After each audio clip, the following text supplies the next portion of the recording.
मग 1 ते 34 पूर्ण 34 लेण्याचा प्रिमायसिस आहे आणि या 34 लेण्यामध्ये 1 ते 12 या बुद्धिस्ट होते. किंग यल हा जो ते अतिशय प्राचीन काळामध्ये राज्य करत होता, त्याच्यामुळे याला संस्कृत नाव होतं यल्लापुरम. पण काळाच्या ओघामध्ये काही असे राजे लोक आले की त्यांना असं वाटलं की याला शॉर्ट कसं करता येईल, म्हणून त्यांनी यल्लापुरमचं एलोरा इलोरा आणि मराठीमध्ये वेरूळ असं याला संबोधलं. आणि महाराष्ट्रामध्ये जी पर्वताची रांग आहे सह्याद्रीची वेस्टर्न घाटशी रिलेटेड आहे, त्याचा हा एक पोर्शन. या 6 रांगा आहेत आणि 6 असल्यामुळे सह्या आणि माउंटन असल्यामुळे द्री असं याला समजलं. आणि 34 या 5 लेण्यांच्या समूहासमोर उभा आहोत आणि ह्या 5 लेण्या जैनांच्या आहेत. जैनामध्ये 2 पंथ आहेत, एक श्वेतांबर आणि एक दिगंबर. श्वेतांबर नावाचा पंथ जो आहे तो व्हाईट क्लोथ त्यांचे मॉन्क्स यूज करतात, मास्क लावतात. आणि दिगंबर नावाचा जो पंथ आहे तर त्यांचे मॉन्क्स निकेड असतात. आणि विषय काय की इथे दिगंबर पंथाशी रिलेटेड त्यांच्या ज्या या 5 केव्ज आहेत. आणि विषय असा आहे की याची निर्मिती होता वेळेस हा 9व्या ते 11व्या शतकातला कालावधी इथे लागलेला आहे. आणि ह्या 5 लेण्याची निर्मिती करता वेळेस त्यांनी काय केलं की इथे भगवान महावीराचे स्कल्पचर मुख्य गर्भगृहामध्ये दाखवलेले आहेत. भगवान महावीर पद्मासन अवस्थामध्ये प्रत्येक गर्भगृहामध्ये तुम्हाला दिसतील या केव्जच्या. आणि त्यांच्या आजूबाजूला वृषभनाथ, नेमिनाथ, पार्श्वनाथ जंगलामध्ये तपस्या करताना दिसतील. तपस्याच्या दरम्यान वेलुटी त्यांच्या अंगावर लपेटू लागली, 6 इंच काटे अंगावर खेळतात. हा दृष्टांत कलाकार वरच्या मजल्यामध्ये दाखवतो.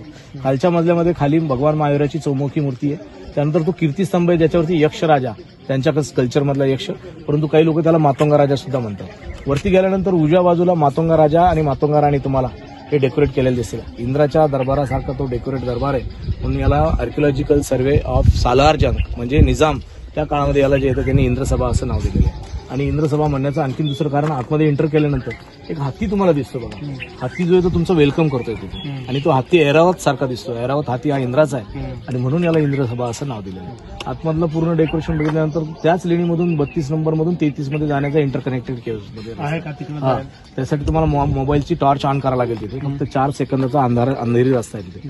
तो पार करून तुम्ही वरती त्या वरच्या पोर्शनमध्ये जाणार. सिलिंगच्या पोर्शनमध्ये पेंटिंग्स पाहायला मिळणार तुम्हाला. ऑर्गॅनिक पेंटिंग्स आहे जे त्या काळामध्ये कुठलंही म्हणजे केमिकल वगैरे काही नसताना त्यांनी वनस्पतीच्या रसापासून तयार केलेले पेंटिंग्स.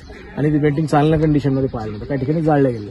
हे तुम्हाला विषय सांगायचं म्हणजे आतमध्ये गेल्यानंतर आतला पोर्शन बघून डावीकडून वरती गेल्यानंतर वरच्या पोर्शनून खाली आल्यानंतर तुला 34 नंबर शेवटची लेणी.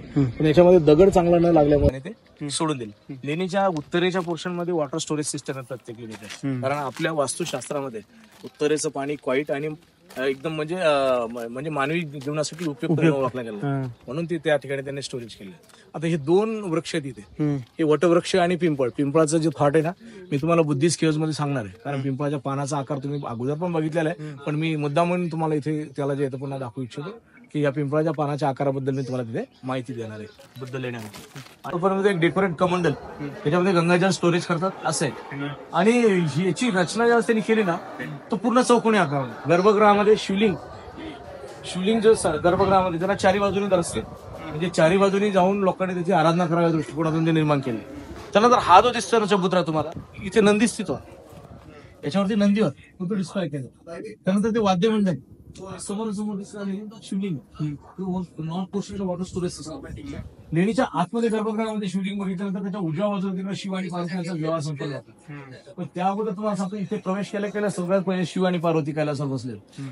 अंधकासुराला त्याने एका तलवारीने वर लटकवलेले आणि एका बॉल मध्ये त्याचं ब्लड कलेक्ट करते, कारण त्याला रक्तबीजाचं वरदान जमिनीवरती सांडून त्या रक्तातून आणखी त्याचे अणुहे तयार होऊ शकतात, म्हणून त्यांनी तसं केलं. आणि पार्वतीने त्यांची भयभीत त्याची शंकराची ती काया बघितल्यानंतर भयभीत झालेली दाखवली. पाठीमागून शिव नृत्य करताना नटराजमध्ये इथे जसा सिंह आहे ना तसा जो सिंह तिकडे उजवा जो सिंह आहे ना त्याच्या समोर एक महिलेचं स्कल्पचर आहे. पाण्यातून उठून उभं राहिलेली महिला आहे. दगडाच्या मूर्तीवरती ते डेकोरेशन कल्पना करत ते पाण्या अगोदर कसं भिजलेलं लागतं. त्यानंतर तिकडच्या बाजूला शिव पार्वती विवाह संपन्न. त्यानंतर शिव आणि पार्वती कैलासावर स्वतःला सुरक्षित करण्यासाठी त्यांनी ब्रॅकेट तयार केले कलाकारांनी, कारण इथे लाकडी फळ्या लावल्यानंतर त्याला रश्याने असं लाकडी करण्याचं सिस्टम आहे. त्यानंतर हे लाईव्ह टेस्ट आणि जगरीचं मिक्सिंग, याच्यामध्ये चुना आणि गुळ आणि जे शंकराला आपण डेलिकेट करतो ते बेल असतं का त्याचं तो चिकट भाग याच्यामध्ये स्मॅश करून तो लावलेला आहे. आणि ऑर्गॅनिक पेंटिंग्स याच्यावरती करतो. की सुंदर पेंटिंग अजेंड्यामध्ये एका बुद्धाच्या चेहऱ्यावरती एका फेसवर 3 एक्सप्रेशन, टॉपिंग बुद्धा, शाही बुद्धा, शॅड बुद्धा एका याच्यावरती. मोनालिसा यांची सर आता दाखवतात आपल्याला, पण हे 2200 वर्षापूर्वी आपल्या देशात प्रयोग झाले. प्रत्येक कॅरेक्टरला डेकोरेट केलेले जे अलंकार आहेत त्यांच्यावर जर टॉर्च मारली तर रिअल डायमंड इतकं काय असतं त्याच्यातमधून रिफ्लेक्शन येतं. म्हणजे इतकी सुंदर नजाकत पेंट. अजिंठा 200 वर्षापूर्वी कोणाला माहितीच नव्हतं. कारण काय की ते अजिंठा हा हिंदी मराठी शब्द आहे, परंतु हिंदीमध्ये त्याचं खरं नाव होतं. कारण जॉन स्मिथ ज्यावेळेस तिथं हंटिंगला गेला त्याने ते ओपन केलं, ते दाखवलं जगाला. मग निजामाने एक्सपर्ट आणले, त्यातून माती काढली आणि माती काढून ते जगासमोर आणलं आणि निजामानेच त्याला ते नाव ठरवलं. याला कोई नाही, म्हणजे इसे कोई नाही जानता वो अजंता असं म्हणून त्याला ओळखलं. तर तो विषय. त्यानंतर इथे दिसते ना तुम्हाला, हे ते धम्मचक्र चालवण्याची जागा आहे. मुद्दाम गव्हर्नमेंट ऑफ इंडियाने फील केलं. त्यानंतर ही चौकट बघा, चौकटाच्या पूर्ण आकार जर बघितलं तुम्हाला तर याचे 3 लेअर देखील आहेत प्रामुख्याने. एक गोलाकारामध्ये, एक स्क्वेअरमध्ये आणि एक लंबी स्क्वेअर आहे की नाही. आणि मध्ये बुद्धा इन्स्पायर स्टॅच्यूमध्ये हे पद्मपाणी इकडे, हे वज्रपाणी इकडे. वज्रपाणी का म्हणलेलं, याच्यासोबत एक व्यापण आहे स्वतःला डिफेन्स करण्यासाठी. बुद्धाने शस्त्राचा सन्मान केलेला आहे ओनली फॉर द डिफेन्स. बुद्धाने स्वतःहून कोणावरती हमला करण्याचं कधी सांगितलेलं नाही. कुणी तुमच्यावर हमला करणार त्याला प्रोटेक्ट करा. त्याच्यामुळेच आपली जगामध्ये जागतिक स्तरावरती जी ओळख आहे ती अलिप्तवादी म्हणून ओळखलं आहे आपण, आहे की नाही. तर इथे जे आहे ही ज्ञानाची देवता आहे. ज्ञानाची देवता म्हणजे आपण हिंदू शास्त्रामध्ये शारदा सरस्वती जसं ओळखतो तशी ही ज्ञानाची देवता. हिला जे आहे महामयुरी असं संबोधलेलं. तिच्या हातामध्ये हिस्टॉरिकल पेन आणि इम्पॉर्टंट कमळावरती उभा विद्यार्थी पठण करतो. ते आंब्याचं वृक्ष आहे आणि तो मोर, आंब्याचा मोहर त्याला फार आवडतो, तसं त्या पानाचा सुगंध फार आवडतो म्हणून मोर त्या झाडाला लाईक करतो, आहे की नाही. म्हणूनच मराठीमध्ये एक फार सुंदर कविता ऐकली असेल तुम्ही, नाचरे मोरा आंब्याच्या वनात, तो विषय. पण त्याच्या पाठीमागचा आशय वेगळा. कारण पु ल देशपांडेने लिहिलेली जी कविता आहे ही हेमलकसामध्ये गेल्यानंतर लिहिली. हेमलकसा कुष्ठरोग्यावरती उपचार करणारी एक प्रणाली तिथे बाबा आमटे सांगतात. प्रत्येक ठिकाणी बुद्धा वेगवेगळ्या पोझिशनमध्ये. पहिली ब्लेसिंग हँड आहे, भवतु सबमंगलम म्हटलेलं आहे त्याला. मधली जी ती थँक्स टू अर्थ, लास्टमध्ये धम्मचक्र प्रवर्तनमध्ये आहे. खाली पॅनलमध्ये बुद्धा जिथे स्टँडिंगमध्ये तर महिला अटेंडन्स आहे आणि जिथे सिटिंगमध्ये तिथं पुरुष अटेंडन्स. म्हणजे बुद्धाच्या विचारामध्ये स्त्री पुरुष समान. कारण विषसमान विषमता नष्ट करण्यासाठीच ते प्रिन्सचे तथागत गौतम बुद्ध झाले.